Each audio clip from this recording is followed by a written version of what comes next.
एक बार की बात है, एक बहुत बड़ा नेता एक साधु के छोटे से आश्रम में गया, क्योंकि उसने बहुत सुना था उस साधु के बारे में और उसके मन में आया कि मैं एक बार जाकर के देखता हूं कि लोग इतनी तारीफ क्यों करते हैं उसकी। तो जब वो उस आश्रम में गया तो वहां पर एक छोटा सा कमरा था जहां पर एक कालीन बिछा हुआ था। वहां पर कुछ लोग बैठे हुए थे नीचे और साधु जी सामने बैठे हुए थे। कुछ सवाल जवाब चल रहा था। तो जैसे ही वो अंदर गया, वो अकेला नहीं था, उसके साथ में 4 बॉडीगार्ड्स भी थे और उसको ये आदत थी कि जहां पर भी वो जाता था लोग अपनी जगह से खड़े हो जाते थे, उसकी तरफ देखते थे, हाथ जोड़ते थे, अपना सर झुकाते थे। लेकिन यहां पर ऐसा कुछ भी नहीं हुआ। साधु ने उसकी तरफ देखा तक नहीं, क्योंकि वो साधु किसी के सवाल का जवाब दे रहे थे। लेकिन नेता को इस बात पे गुस्सा आ गया। नेता को लगा कि ये मेरी बेइज्जती है।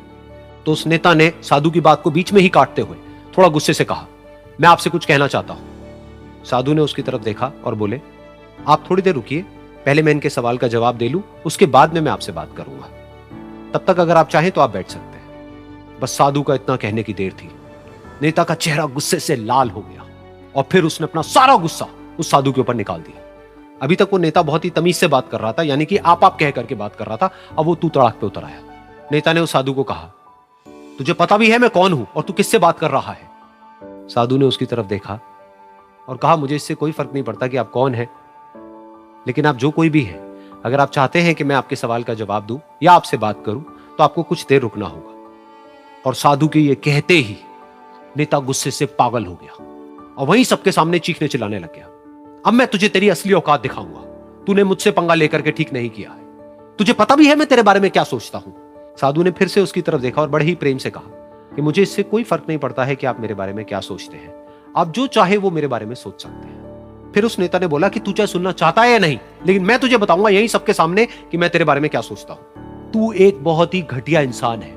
तू कोई साधु नहीं है, तू एक ढोंगी है, पाखंडी है और यहां पर जितने भी लोग बैठे हैं उन सबको बेवकूफ बना रहा है। तेरा बस एक ही मकसद है कि इन लोगों की जेब में जितना भी पैसा है वो सब तेरे पास में आ जाए। तू अपने फायदे के लिए इन लोगों का इस्तेमाल कर रहा है और अब मैं तुझे नहीं छोड़ने वाला। तेरा पर्दाफाश करके रहूंगा पूरी दुनिया के सामने।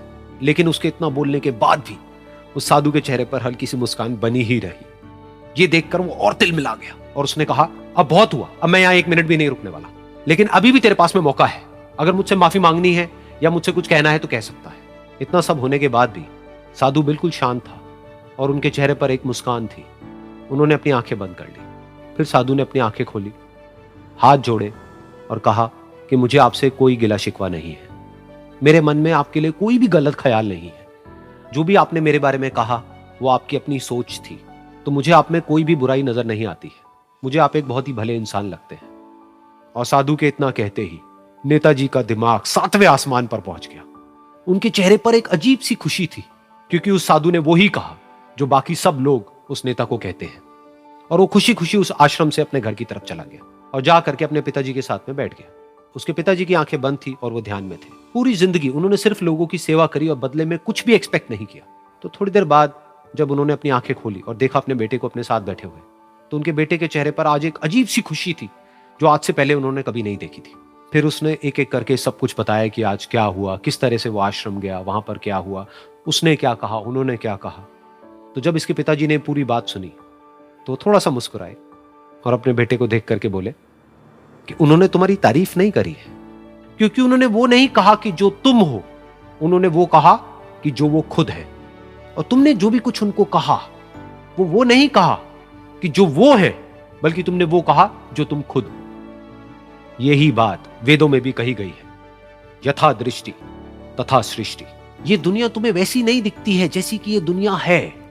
ये दुनिया तुम्हें वैसी दिखती है जैसे तुम खुद हो। जिसकी नजर जैसी है उसके लिए ये दुनिया वैसी ही है।